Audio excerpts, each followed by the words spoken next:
It's difficult to underestimate, and we shouldn't underestimate the cultural significance of a Le Pen victory. Because it's so powerful as a culture shock, even saying it makes me sort of just think of how, at the end of the day, how implausible it is. Right? And so the kind of knock-on effect about somehow the French deep state comes into operation to try and shut down as much as possible the Le Pen operation, I think would definitely kick in. I can imagine how difficult it would be for her to govern within an environment overwhelmingly dominated by a powerful state, huge civil service, the vast majority of whom are implacably opposed to the idea of sort of Le Pen and the family and the kind of dynasty and then what it means politically, etc.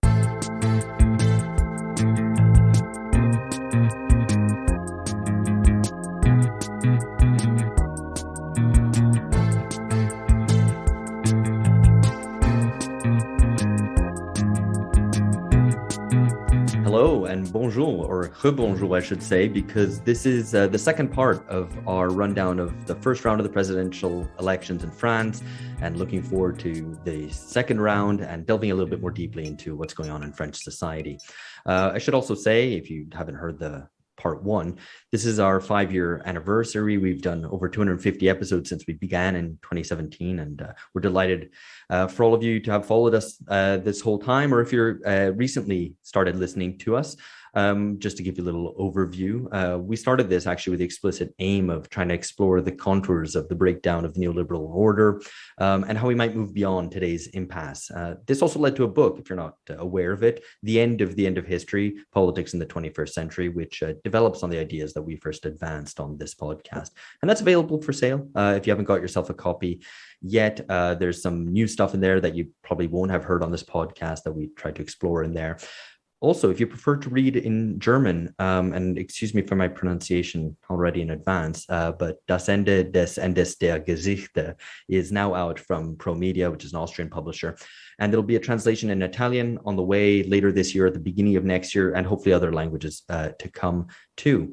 And finally, if you haven't ever done so and you've been listening to us for a while and you like the podcast, please drop us a review at iTunes or wherever you get your podcasts, and give us 5 stars if you'd like, as it'll help others discover the podcast too.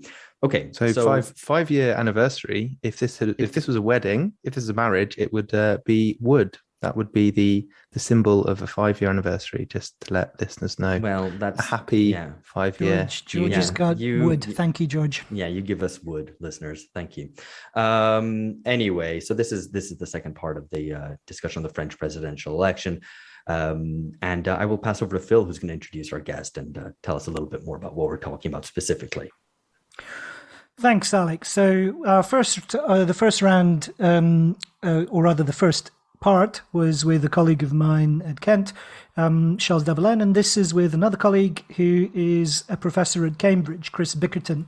And Chris is the author of several books on the European Union, which I'd strongly recommend to listeners, and whose themes, in fact, we've spoken about before in Britain's tangle with the European Union over the last several years. So you'll find some of the links in the show notes. So please do check them out. Hi, Chris. Welcome to the pod. Thanks for having me on. Pleasure. So I thought it would be good to open up by thinking back to 2002. So the last time I think that Chris and I spoke directly about French politics was in 2002. And what happened in 2002 was Jean-Marie Le Pen, who is Marine Le Pen's father, and was leader of what was then the National Front, the Front National, had made a shock breakthrough in the presidential election of that year when he eliminated the candidate of the left, who had also been prime minister previously, who was Lionel Jospin. And who was, and I remember so I was 22 at the time, and I remember it was astounding, not only because Lionel Jospin seemed to be such a sure thing, but it was also a very familiar figure in the politics of the time. He was partly rallying opposition to the prospective invasion of Iraq the following year. And also it was astounding because Jean-Marie Le Pen was his background on the French far right as an ex-paratrooper. That was perhaps the earliest time that I can remember in my life, at least, that there was the panic about the possibility of a fascist taking over a major European state. And this possibility helped to rally French politics to the centre and led to the landslide re-election of the Gaullist Jacques Chirac. So at the time, I remember chatting about it, and I put forward the idea that rather than kind of endorse the decaying French political class, I thought perhaps it would be better to come up with kind of a way to break through the deadlock, and rather than prop up Chirac, to offer an alternative. And I suggested at the time, back in 2002, maybe it'd be good to say Vive la 6e République. So bring an end to the Fifth Republic and put forward the Sixth Republic. Now, I was very taken with this brilliant slogan. I'm less taken with it now because it's become the slogan of Jean-Luc Mélenchon, who is the left-wing candidate who came in third in the presidential election this year. I can't actually remember what you said in response, Chris, to my suggested slogan, but I wonder if you could, maybe you can tell us if you can recall, but also if you can maybe tell us what you think, looking back 20 years to the first incursion made by La Famille Le Pen 20 years ago. I think, if I remember correctly, I think I coughed politely and changed the subject, but maybe that's not the case. No, in fact, I'm beginning to remember differently, and I think perhaps you appreciated the political vision and imagination involved in calling for a Sixth Republic. I think I should have done a bit more preparation and dug out some of the things that we wrote at the time, and to see whether that slogan appeared in the way that you recall it. It's a long time ago now, 2002. A lot has changed since then. I think it had a quality which I do remember, which was a slightly strange one. It was on the one hand revolutionary, and on the other hand completely a non-event. So the revolutionary dimension, I suppose, was, as you said, you had, a mainstream party, a governing party, somebody such as Jospin, who kind of existed in the orbit of the great former leader François Mitterrand, because the left was so fragmented in that election, and there were some people who ran on a separate ticket, which really split the vote a lot, particularly somebody who ran completely unsuccessfully again, this time Christine Taubira. Jospin didn't get through. And there was, a real surprise. And I remember a sense that on the part of the French press, particularly the sort of, the journalists of the main French newspapers, who embarked on this curious campaign of traveling around France between the first and the second round to discover who these National Front voters were. And what you got was a clear sense they just had no idea. Very familiar. Idea. Yeah. It does, doesn't it? Yeah, it's a bit like in 2016 in the UK, sort of trying to dig out who this strange species of French person was. Politically, it was certainly very significant. But the reason why I said it was a non-event is that at the time, there was never any doubt, I think, in anybody's mind about what the results would be come the second round. There was a lot of complaining, I suppose, on the part of Socialist Party voters that they would have to vote for a centre-right politician. They'd have to vote for somebody who's very familiar to them, Jacques Chirac. And so you had these cartoons of French voters going to the polls with a sort of close peg on their nose.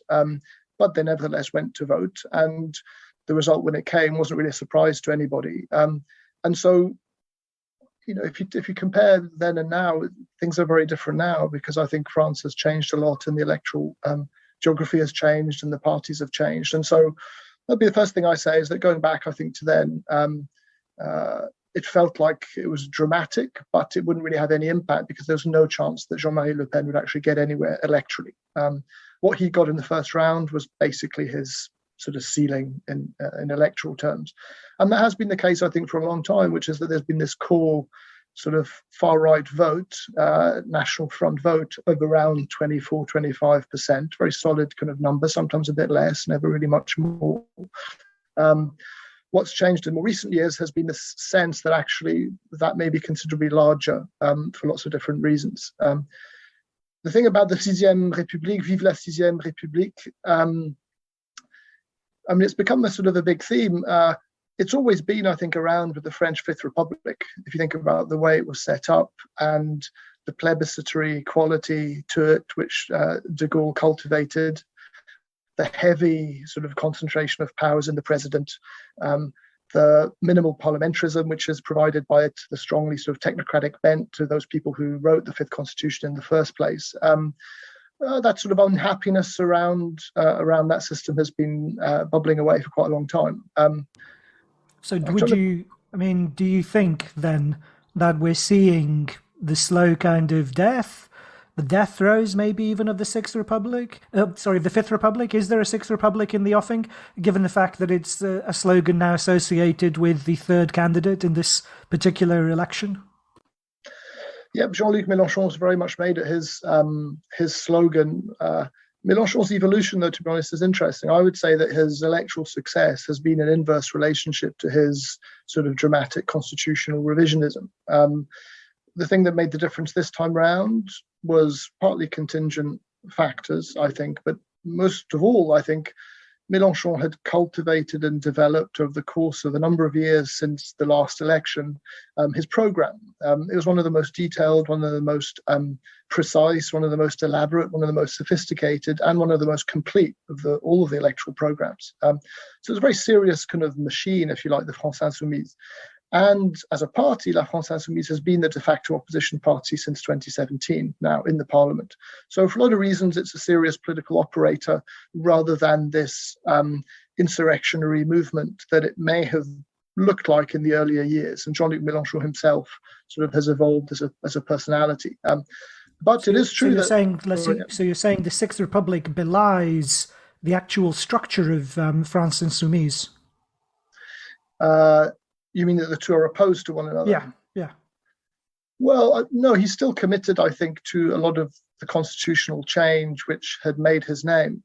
But Jean-Luc Mélenchon was definitely a sort of insurrectionary, anti-establishment, populist figure who cultivated the notion of the people and the sort of the citizen as this kind of insurrectionary figure. All of that sort of stuff was very much part of his sort of political offer.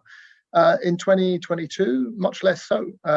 It's really a much more detailed sort of electoral program that he offers. But it's true, if you take across the different candidates, apart from somebody like Macron, but particularly Marine Le Pen and Jean-Luc Mélenchon, they have in common the fact that they were basically trying, I think, to respond to what you might call the Gilets jaunes effect, something that you may have spoken to with Charles about in the earlier part of this podcast.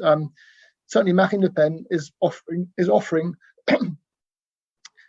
Marine Le Pen is offering some serious constitutional change with a heavy reliance on the referendum. And so this idea of trying to power back to the people, particularly from a system that empowers the president in an enormous way, and then in a way that more minimally empowers the parties, Marine Le Pen's definitely offering a lot of constitutional change. So as an issue, it's sort of become fairly common and is around. I don't think it signals, to be honest, sort of the death knells of the Fifth Republic in an insurrectionary or sort of revolutionary way.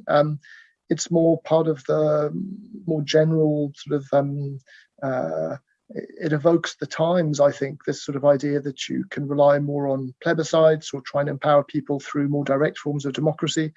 What we should remember is that Macron is not an enemy of playing around with constitutional procedures either. On the contrary, he's a real innovator with his kind of reliance on this, national consultation that basically empowered him directly to sit in rooms for up to 7 hours chatting to people.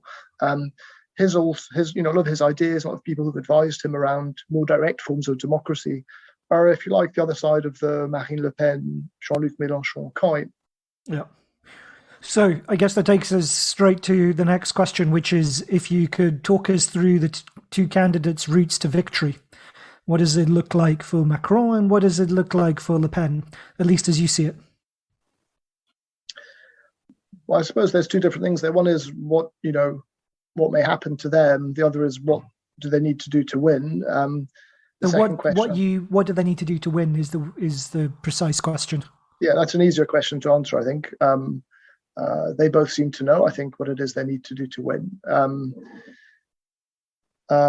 Macron, if you think about the votes this time in the first round and some of the sort of studies around who voted for him and who voted for the other candidates are sort of, are around now. So it's easy to access that information. And it's quite interesting. Macron got a pretty high score.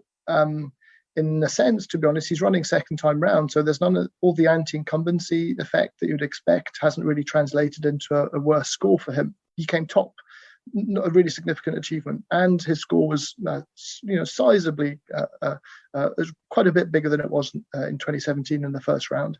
So who's been voting for him?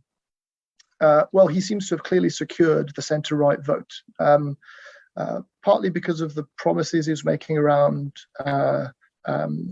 pension reform, which has been a big sort of totemic sort of issue for the French, for French capital, if you like, for kind of the French entrepreneurial elite, big issue for a long time, and for the French right, a big issue. It attracts a lot of support on older voters, older right-wing voters in France, for whom pension reform means making the system more secure over the long time, so that their pensions are safe. It's kind of a self-interest.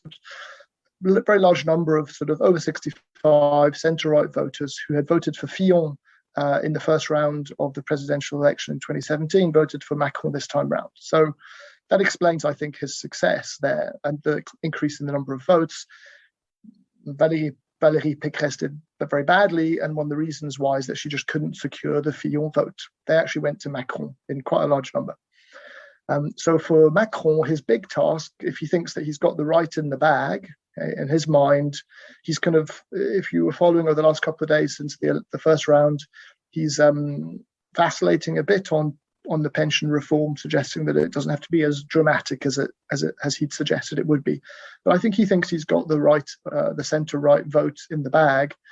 Therefore, the big task is how much can he get from the left? And the left in France has really crystallized around Jean-Luc Mélenchon. He got 20% of the vote, a bit more, in fact. 1 in 5 French voters voted for Mélenchon. Who are they going to vote for? So Macron's path to victory lies entirely through getting as many of those as possible for him. It's unlikely he's going to win over people who would vote for Éric Zemmour. It's unlikely he would win over that small rump vote for Pécresse. Though he could, I suppose, they probably would transfer to Macron. It's unlikely he would get anyone who's been voting for Marine Le Pen up until now. So who's up for grabs? Well, it's really the Mélenchon vote. And some of these smaller sort of pots of votes for others on the left, the ecologists, for example, and the socialists. And there are tiny numbers of votes, but they, can well transfer to Macron. But really, it's that big core Mélenchon vote. So for him, he has to try and win them. How's he going to do it? Well, it's pretty hard. Culturally, there's an enormous gulf between Macron and voters for Jean-Luc Mélenchon on issues. What do you mean culturally? I mean, concretely, what does it mean? I think they're just different sorts of people, to be honest. A different sort of electoral profile. And the electoral profile for Jean-Luc Mélenchon is it's quite young. What remains of the organised left in France votes for Jean-Luc Mélenchon now, and that's fairly small, but it's still a group of voters. So what remains of the organised left, a lot of young voters, a lot of urban centres, university sort of towns, ecological minded. That's the profile, not poor by any means. Jean-Luc Mélenchon isn't hovering up working class votes, not at all. What you've got is this mass exodus from the Socialist Party that over time has worked its way in large part into La France Insoumise. But in terms of their sort of lifestyle and their attitude towards the state and power, I think they are fairly different from Macron, much more polished, much more sort of establishment figure, almost the antithesis of him. It's the kind of more sort of hippie-ish kind of style, that's just not Macron by a million miles away. And in terms of ideas, it's actually the kind of ideas that I think he despises, to be honest. The stuff he said about Jean-Luc Mélenchon and La France Insoumise over the years is pretty sort of disparaging, to say the least. So can he convert some of these voters then? I think they're going to stay at home. I think mass abstention in the second round is definitely a possibility. The only reason why we're talking about a close runoff is because of abstention, I think. Right. And the ones who are going to abstain are not voters for Marine Le Pen. The ones who are going to abstain are the possible voters for Macron who just can't bring themselves to vote. I remember having this argument back in 2017 about whether the left should vote for Macron. And the argument in favour of abstention was a lot harder to make then than it is now. Yeah, but it's harder to make now because we've seen Macron and there is very little in his during his tenure to very little succor for the left for that reason? Yeah, that's one of the reasons, I think. Yeah, it's a big reason. Back in 2017, you could still have people who I think were deluded in the idea that Macron was a kind of left-right sort of mixture, and there'd be some good stuff for the left and some good stuff for the right, and it wasn't so bad to vote for him. And his political career at the end of the day had been associated with a socialist government rather than anything else. Those illusions, I think, have been completely destroyed over the last 5 years. The reforms that he's pushed has really been reforms to try and open up France in a direction to solidifying the market, making France more efficient, making people go back to work is one of his kind of big slogans. Reduce unemployment, that's the way he's going to raise people's purchasing power, all of that sort of stuff. So ideologically, if there is some sort of character to him, it clearly lies on that side. He's also committed himself to a flagship reform of the pension system, which the left absolutely hates, which is the one thing which has got more people out on the street since 1995 has been pension reform. So I think it's going to be a challenge for him, but it's also harder to do it again just because doing something twice makes you feel more of an idiot, I think. Do it first time around, you can be forgiven for being a bit innocent. Second time around, it's like, well, who are you kidding? You know, what do you think this is going to change voting for Macron? You're just propping up the system. That's basically the feeling, I think. So that's interesting. So you don't think the anti-fascist line that has kind of propped up the Republic since 2002, that it's holding anymore? Well, I don't know. It's holding a bit. I mean, Jean-Luc Mélenchon made a speech where he said to his supporters, he said, do not vote for Marine Le Pen. And he said it 4 times. But he didn't endorse Macron either. He did not endorse Macron. Mélenchon's position seems to be abstention, which obviously, from his perspective as a sort of individual politician, is greatly to his advantage. It makes it a much closer result, empowers him definitely in the legislative elections, I'd have thought. Clearly, he's got a vested interest in a close result where he's the sort of kingmaker. Yeah. So talk us through, so what does Le Pen's route to victory look like? So Macron's is to try and convert as many of the Mélenchon voters as he can. Like you say, pick up the small bits and pieces, the kind of the remnants of the other votes. What does Marine Le Pen's route look like? So, well, as you know, Phil, I'm not a sort of great kind of football sort of fan or anything, but to use a kind of football metaphor. That's okay, because the other 2 guys on the podcast are football crazy, so this is their opportunity to come in and correct you. Don't worry. Okay, well, please do. So it's basically, if you're in the relegation zone at the end of the season, sometimes it's up to you. So if you win all the matches, you can stay up. But sometimes it's not just up to you. It actually does depend on what the other teams do, and in which case you're screwed if another team loses or wins. It's not only in your hands. Marine Le Pen, I think it's a bit like that. Her victory is not only in her hands. It depends on a number of other factors that are beyond her control to an extent. One is what the Jean-Luc Mélenchon voters do. If abstention is very high, then I think the result is much more likely to be a close result than if abstention isn't really particularly much higher than it was last time around. And people at the end of the day say, okay, we don't like Macron, but we really don't like Marine Le Pen a lot more. And so even though we're sort of radical France Insoumise voters, we're still going to vote for Macron. So that's not up to her. So it's not much she can do about that, I think. She's not likely, I think, to really cultivate Jean-Luc Mélenchon voters, really. There might be some, I think, who could conceivably, plausibly vote for Marine Le Pen purely on the kind of social questions of inequality. There is, the France Insoumise kind of electorate. A lot of it is bound up with the patterns of immigration in France. And so something like, I think, just under 70% of the Muslim vote is a France Insoumise vote. So they're not going to shift over to voting for Marine Le Pen. But you have kind of white working class France Insoumise voters who I think are more likely to be convinced with the sort of, she's made the whole kind of cost of living crisis the platform for her campaign so far. She's not really focused on immigration at all because Éric Zemmour has spoken about that so much, and Pécresse as well to some extent. So there's, some transfer there. But basically for her, I think the abstention would be better for her. Then I suppose my view, and this is just my view, I've not really seen other people say this particularly, I think the thing that did her in last time was that she just didn't come across as a competent governing candidate. This is the debate that she had where she was called out by Macron about her floating the possibility of leaving the euro and what have you.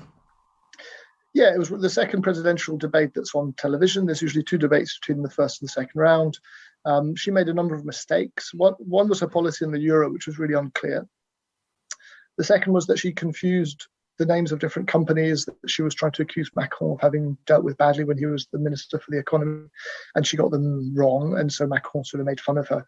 The overwhelming sense coming out of that was that she just didn't really have a handle on things, and it was a real car crash. Now, she spent literally the last 5 years trying to get over that, and has emphasized as much as possible and has really worked on the solidity of her policies. She's become much less radical in some of the things that she said in order to be much more sure-footed when she has to debate. It's unclear, I think, whether she'll come across better in a debate with Macron, but it is possible. And so if she does, and if those demons of 2017 have in some way sort of are behind her, and if she can convince on the competence question, then I think it would make a difference. In that sense, the whole anti-fascist kind of front really has collapsed because actually the judgment is on the candidates themselves. It's not some principled refusal under any circumstances to vote for her, which is how it would have been in the past. It's actually taking her on her own merits and somebody saying, okay, I've got a more open mind. And if she can convince the open-minded voters that actually she is capable as a president, then I think that's really her route to victory. What's not clear is how big that pool of voters actually might be. Right. And I guess that's the slogan of Femme d'État, which is the slogan on all the posters, stateswoman. Is that right? That would be the right translation? Well, she's taken on now her new poster has no slogan whatsoever apart from, I think it's pour tous les Français, for all the French. No fanfare, no sort of nothing, no party kind of iconography, nothing at all. It's just her and then for all the French. So she's really, Femme d'État. The emphasis is on her as a plausible presidential candidate. And to be honest, she knows that she's got the radicals to her right in the bag. Zemmour voters, however much they may have not liked Marine Le Pen, are really unlikely to stay at home or to vote for Emmanuel Macron. So she can move more to the centre.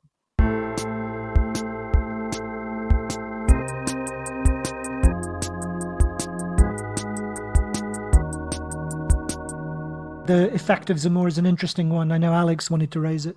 Yeah, no, I mean, the effect of, because I mean, obviously this was the novelty of this election, or was going to be the novelty of the election, and the amount of media buzz there was around Zemmour, fear-mongering, I suppose, as well, that someone had emerged who's even to the right of Le Pen on immigration, and actually economically, I think as well, it's probably to her right. But I mean, I think a lot of the reading of this has been that he had the effect of making her seem less scary, effectively. Do you buy that argument? Yeah, I think Zemmour and many others, including the people who were jumping ship from the Rassemblement National, and loads of people were jumping ship, massively underestimated Marine Le Pen, I think, as a person, as a sort of political operator. The attraction of the new, the sort of novelty of the new, but basically they thought that she was a busted flush, and so they wanted to leave before, this sinking ship that is the Rassemblement National, and that was, I think, a mistake. I think it underestimated the sort of the staying power, the attraction of her more generally as this big, important political figure. Was he? Do you think he was talked up, perhaps, as a deliberate way to divide the right-wing vote? That perhaps he was kind of flattered in horror stories in the liberal mainstream press, or is that too pushing it too far? It's maybe a bit sort of. It suggests sort of too much foresight. I think it was more just the sheer sort of excitement and the kind of fawning over this sort of new figure who is sort of this outrageous person, whether it's in the form of indignation or sort of admiration. He got people's attention. And again, I think it's partly the media sort of circus. You get absorbed into this kind of media circus that is interested in these things. And you maybe forget that sort of on the ground, a lot of people probably thought he was a bit of a charlatan, wasn't really sure what he was going on about. But Marine Le Pen's been around for ages, and she, is a more solid sort of person you can count on. Does it not also underline the role of political parties? I mean, Zemmour, was basically went from zero to being, reasonably high in the polls very quickly, but without any sort of ground game, without any sort of national organization. And the Rassemblement National whatever other problems it might have, it does have some kind of party infrastructure around the country, right? Yes or no? I mean, the Rassemblement National has always, in a sense, actually been quite weak as a sort of party structure, and has lacked some of the sort of local implantation that has been traditionally the preserve of the larger mainstream parties of the kind of Gaullist and socialist traditions. So it's been a weakness, I think, for Marine Le Pen in the past. This time round, I think, yes, it definitely was a factor that actually was good for her to have this party structure and a kind of loyal party structure and militants that were able to sort of push her line. But, in 2017, Macron won without a party. I think it's not a sine qua non of success in the presidential elections. Zemmour was able to get the number of votes which he needed in order to stand as a candidate. Some others, who tried to stand couldn't get the number of votes because they really didn't have any sort of structure whatsoever. So in that sense, I think if Zemmour had been doing better in other ways and for other reasons, sort of proceeding further and being more successful, I don't think the absence of a party would have held him back in a decisive way. But it's more, I think, that I suppose he basically made a choice about his campaign, which was to ramp up culture wars, kind of identity wars in France. At all costs, in every single way, just push this line. Now, I think politically that was a miscalculation because, to be honest, over the last few months, what have people been thinking about in France? Well, it's kind of a common theme. It's this cost of living crisis, which the UK is, kind of going through. In France, everyone's worried about how much it costs for them to fill their car with petrol. And France, territorially, is a very sort of disaggregated country with a huge territory. And as we know from the Gilets jaunes, there was a huge number of people who don't live in a big city and take the tram or take the metro every day. They take their car, and this is a massive thing. And so Marine Le Pen, who I think, as I was saying, we underestimate, I suppose, her political sense, her political sort of nose, and she thought that this is really the issue that people are caring about, and this is what I'm going to campaign on. Zemmour, not at all. Ideologically, much more charged, much more focused, much more doctrinaire. And some of his stuff appealed, but overall, it generally fell flat. I mean, there's been a lot of talk, obviously, over the past couple of years about France's social crisis, about the divisions in French society, often arrayed around cultural issues, around immigration, around race, around, religion, in the case of Islam specifically. And does that, what you're just saying now about the failure of Zemmour to really take off by hammering at those cultural points, maybe not underscore the fact that is overstated, that maybe not that French society is all A-okay. I think there's probably a deep sense of malaise, but that it is not necessarily a kind of cultural one exclusively, or even primarily. Yeah. So both, I think, could be true. Certainly not exclusively, and arguably not primarily. I think that's right. I think France is very fragmented electorally. The electoral geography is hugely kind of heterogeneous. But one of the kind of themes that have emerged over the last few years has been what people call la France périphérique. Or maybe let's Phil say that one because you've got a slightly better pronunciation than me. You said it very well. There's no need for me to correct. We can just say peripheral France. And as the gammon would say, peripheral France. Yes, so we all know what we're talking about. That's emerged as a pretty big sort of analysis, which is that electorally this matters a lot. There is some sort of sense in which the interests of voters who would classify themselves as somehow being on the periphery matters. And yes, I think probably you're right, Alex. They have some concerns about cultural integration and the kind of questions that Zemmour was banging on about, but they have a lot of other, arguably slightly more pressing concerns. And I think, to be honest, it's kind of interesting. So, Macron did not campaign at all in the first round. 6 meetings, one sort of big speech, 0. Declared at the very last day that he could declare that he was a candidate. Why? Because he was busy sort of making peace in Europe and trying to kind of deal with, Vladimir Putin. So he thought that gave the impression that he was basically a safe pair of hands because he's a serious crisis manager, peacemaker, all the rest of it. What it meant, I think, actually in practice is people were really convinced that the most central question was war in Ukraine. And as a result, the impact it would have on their day-to-day life, partly through the big cost of living fuel crisis and gas prices going through the roof. So he made it a big issue by simply not campaigning because he's too busy. And so people thought, so this is really big. okay, we're sort of interested and sort of moved by what's happening, but how does it affect us in a direct way? Well, it affects us in this cost of living way. And the person campaigning on that more than anything else was really Marine Le Pen. So that's fascinating. I wanted to kind of frame a question around the question of technopopulism. So it's a theme you're the co-author of a book on technopopulism with Carlo in Venezia Cetti, and we spoke to Carlo in episode 252 about the book. And so the book, the claim being that this is a new logic of democratic populists in which you have technocrats and versus populists, but they're both sides of the same coin, to, I suppose, summarizing it very, very bluntly. So I wanted to ask you whether you think this is a techno-populist election, and particularly in light of what you said so you were a frequent contributor on the Talking Politics podcast, which recently came to an end. And I listened to the one that you did where you talked about the forthcoming, if this was before the first round, you talked about the forthcoming French presidential election, and you suggested it might be, unwise to underestimate Pécresse, who is the candidate of the Gaullists, and she hasn't even managed to make the 5% this time round to gain her deposit back. So, I mean, given the annihilation of the establishment parties, doesn't that suggest a techno-populist election? Yeah, thank you for reminding the listeners of one of my better predictions. Yeah, you're welcome. Yeah, thank you.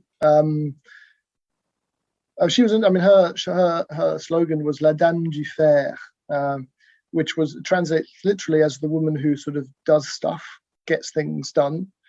But it also is a play on words in a sense, because La Dame du Fer is also a sort of a reference to the Iron Lady, to Margaret Thatcher. Which I wonder whether that was intentional or not. I don't think it's a kind of real vote winner, really. But anyway, she played on that, and it completely fell flat. I think her failures were not really because of her slogan. I think they were for other reasons, not least, to be honest, that she didn't get the support of her party, really. She did in a sort of sense. They had this kind of primary, and people sort of backed her once they'd lost. But one of the kind of main figures, Nicolas Sarkozy, pointedly refused to endorse the centre-right candidate, and he's now kind of come out saying he supports Macron. I suspect Sarkozy is doing some backroom deal with Macron, and certainly wants to kind of bring his centre-right party into the orbit of Macron post-election, some sort of, not a coalition, but some sort of reform-based alliance within the parliament, something like that, to revive the centre-right. I think that's what his plan is. But so, there are reasons why she was weak. I think the techno-populist kind of point, I think, is kind of fairly compelling in a sense, which is that, you have an obvious theme, I think, in the election, which is who's competent to govern. Now, a lot of people think Macron is more competent to govern. Le Pen's big challenge is to show that she is equally competent to govern. But this is a big kind of issue. On the other hand, I think the prominence of sort of a lot of politicians and the way people have spoken about the people, it's not a coincidence that you have in the first top three people who arguably from a discursive point of view, you really would qualify as populists. Emmanuel Macron, Marine Le Pen and Jean-Luc Mélenchon, who've cultivated in their own ways and in their sort of, in the ways that you might mean that each would have a slightly different qualifying adjective to the term populist, but nevertheless have very much fallen within this kind of, within this style of politics and this kind of language that they've used. So another sort of, I think, an interesting dimension to it is that I'm not sure whether sort of you can really make sense of this election in any sort of classical ideological way. We had a deeply ideological candidate in Zemmour, who I think really didn't sort of chime with a lot of people. It just fell flat. All the old traditional ideologies of sort of Gaullism or socialism simply didn't really figure at all. So you're kind of left with a slightly kind of empty election in many ways. And the one thing that stands out is maybe the sort of the powerful sort of residual effect of just bread and butter questions, definitely. But I think I would say I think Marine Le Pen is framing her campaign as sort of me, on behalf of the people versus these oligarchical elites. That's the language that she uses and has used for a long time. she's kind of, recycling all the language that the Gilets jaunes have used. If she is able to combine that language, which is her own for a long time, with a plausible program for government, which she can put across as something that she can achieve herself because she is capable, has learnt the lessons, has improved, has, in Macron's kind of language, has studied hard, this kind of thing that he sort of flaunts, then I think she will have a powerful combination. And that is really the kind of combination of her expertise and her appeal to the people. But I think it'll be a hard thing to pull off just because of her and the fact that it's not an easy sort of thing to do, to combine. So what's your prediction? I think it'll be fairly close, because I think even possibly very close, because I think my feeling is that abstention will be large. But that's the big if. If that's the case, then I think the prediction holds, which will be a very close result, but I'd be very surprised if she was to win. If she did win, how might you see a Le Pen presidency playing out? So what kind of parliamentary, arithmetic would she need in order to have some kind of functioning majority in legislative elections in June? I mean, what does national rally support look like in legislative terms? And also, would she become like a Trump-like figure in the sense that she wouldn't be able to mobilize the kind of technocratic and expert kind of cadre, whether she would have the actual kind of cadre that she would need in order to manipulate the levers of state power to actually do anything? And folded into that is, would she be subject to the kind of sabotage that elected figures like Berlusconi, say, were in Italy when they tried to kind of, when they were chafing against the restrictions imposed by the Eurozone? So I think it's difficult to underestimate, and we shouldn't underestimate the cultural significance of a Le Pen victory, because it's so sort of powerful as a culture shock. Is even saying it makes me sort of just think of how, at the end of the day, how implausible it is. Right? So it would be just, really absolutely sort of so shocking for many people. People who voted for her, very sort of it would be a very kind of polarizing result, and so the kind of knock-on effect about somehow the French deep state comes into operation to try and shut down as much as possible the Le Pen operation, I think would definitely kick in. I can imagine how difficult it would be for her to govern within an environment overwhelmingly dominated by a powerful state, huge civil service, the vast majority of whom are implacably opposed to the idea of sort of Le Pen and the family and the kind of dynasty and what it means politically, etc. So not sort of too different, I think, in some ways from a sort of Mélenchon presidency, but then Mélenchon in some ways would even be more easier to accommodate within the interstices of the French state, because a lot of public servants probably have some sympathy for his position. So unless I've completely misread the kind of sociology of the French state, I think, yes, there would be a lot of difficulties that would be put in her way in order to govern. But France, I think, is also fairly imbibed with the rule of law, and so I think people would implement her decisions. I mean, she would be able to govern in that sense. But it would be a real shock for France. It would be something that sort of people would have to digest. It would take a long time, and I don't know what sort of debates would be had, but it would be really quite a big thing. And the European, not deep state, I suppose, the European horizontal state, or whatever you might wish to call it. How might the European Union respond? It depends what she wants to do, I think. Definitely the toning down of her program in that sense, she's come across as sort of Eurosceptic rather than anti sort of EU as such. There's a sort of plausible environment for Eurosceptic ideas now within the European Union, at least to articulate them, not necessarily to do anything about them, but to articulate them. Some of her flagship measures that she sort of flirted with in the past have been taken away.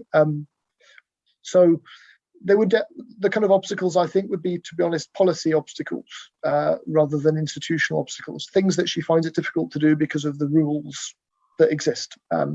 Stuff around fiscal policy, stuff around sort of There's a lot of sort of state involvement in the economy, which she's been arguing for a long, long time, which I think would fall foul of quite a lot of EU legislation. So it would be, I imagine that the kind of relationship would be one of juridical sort of conflict with the European Union, particularly through the rules of the single market.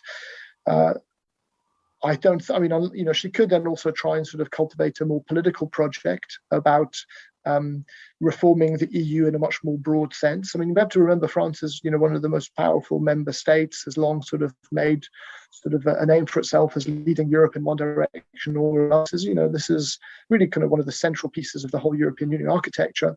And so if she had some sort of political ambition for really changing the EU as a whole, then I think all bets are off. I'm not quite sure what the response would be and what political support she might have. She would appear to me as a fairly marginal figure.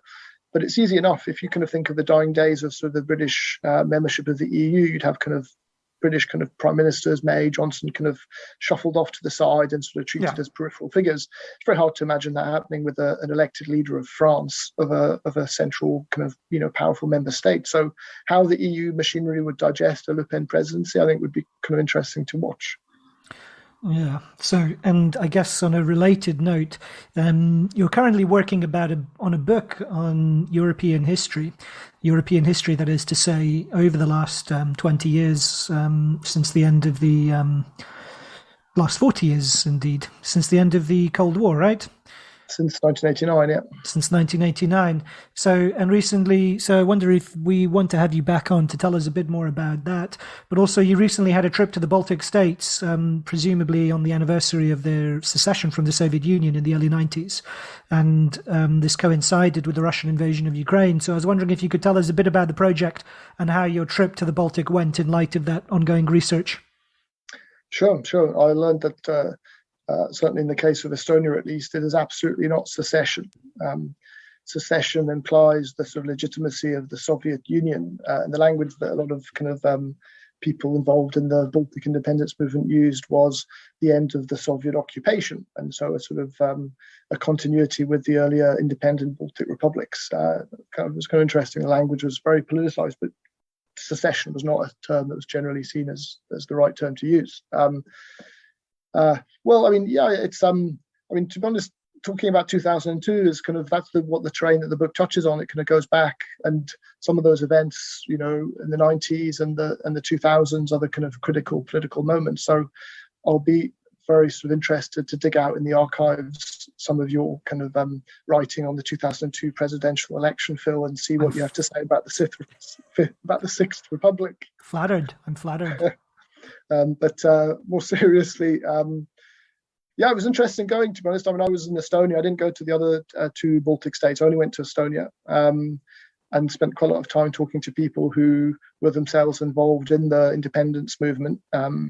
I had a long chat with a woman who is called Mario Laristin, who was the woman who read the Declaration of Independence, which was very quickly put together immediately, sort of in the wake of the coup in the Soviet Union in 1991 in August, on the expectation that a hard line would be pursued by Moscow and the troops would come back in and take back control of what had become an increasingly independent country. So, talking to people like that and sort of discussing the shadow of the war in Ukraine was obviously sort of there. I travelled up to the border. There's on the eastern part of Estonia, there's a city that's really dominated by Russian speakers called Narva, and that's just on the border with Russia. And it was interesting talking to people there about what they thought. Kind of what they thought in their own sort of identity terms, whether they thought. You said these are Russian speakers, they're ethnic Russians? Well, so from an Estonian perspective, absolutely yes. So they are the population that came to Estonia as part of the population programs of the Soviet Union, and it involved sending quite a few people from different parts of Russia and other republics of the Soviet Union into somewhere like Estonia to work in factories and to get involved in some of the other activities that were taking place within the territory of Estonia. So when it came to Estonian independence, they were not considered Estonian citizens because Estonian citizenship was defined as anybody who was Estonian by birth, but that is to say, could trace their lineage in birth terms back to the pre-war Estonian Republic. And if you couldn't do that, if you're placed in Estonia by birth post-dated the annexation of Estonia by the Soviet Union, then you didn't have citizenship. And you were offered instead what they described as a kind of grey passport, kind of a non-sort of, you were neither Russian nor Estonian, but you had a grey passport that could allow you to travel into Russia, and also you were able to travel across Europe on that. And so some of them did take Russian citizenship and have Russian passports, and some of them went through the various kind of hurdles that are required, particularly in terms of language, to become Estonian citizens, and many of them still have those grey passports. It was interesting, there was a kind of, if you're sort of between kind of, 30 and sort of 45, maybe kind of 25 and 45, it's a sort of lost generation in identity terms. You don't identify really with Estonia because you don't quite feel as if you've been accepted as an Estonian. In a formal sense, often you haven't, or even if you have got an Estonian passport, you don't quite feel Estonian, but you really feel quite alienated from Russia. So you don't feel Russian at all. And you really don't associate or identify with Russia in the way that your parents do. So it's like a bit like a lost generation. But I suppose what was interesting was looking, at one point we were sort of just on the border looking across on the Russian side, and it's separated by a river. And there's a small kind of crossing point, which is like a sort of tunnel that you can go across over the river. But just looking across onto the other side, it was a slightly strange kind of feeling. It felt like it had really been completely cut off. All the architecture was kind of early Soviet architecture. It was very sort of sparsely kind of populated. There was a few people kind of walking across there. But looking out from the Estonian side, it felt as if you're looking out onto another world, one that had been really quite definitively cut off. It's kind of a slightly strange sort of feeling. But yeah, I did a lot of interviews, and we'll keep doing interviews in other parts of Europe over the next couple of years as I work on the book. Well, it sounds fascinating, and good luck with it. And we'll look forward to having you back on to talk about it more in future. Well, thank you very much for joining us. My pleasure. It was a great. I was delighted to be on, and thanks for inviting me. Cheers, Chris. Over to you, Alex. Yeah, no, thank you very much, Chris. We'll have to look forward to discussing your book, actually, and hearing a little bit more about that. Listeners, thank you for joining us for this two-parter on France. And of course, we'll be back talking a little bit more about this after the French election. I mean, certainly if Le Pen wins, we'll have plenty to discuss. So we'll be back in a couple of weeks to talk about that. But that's it for now. Catch you later. Bye-bye.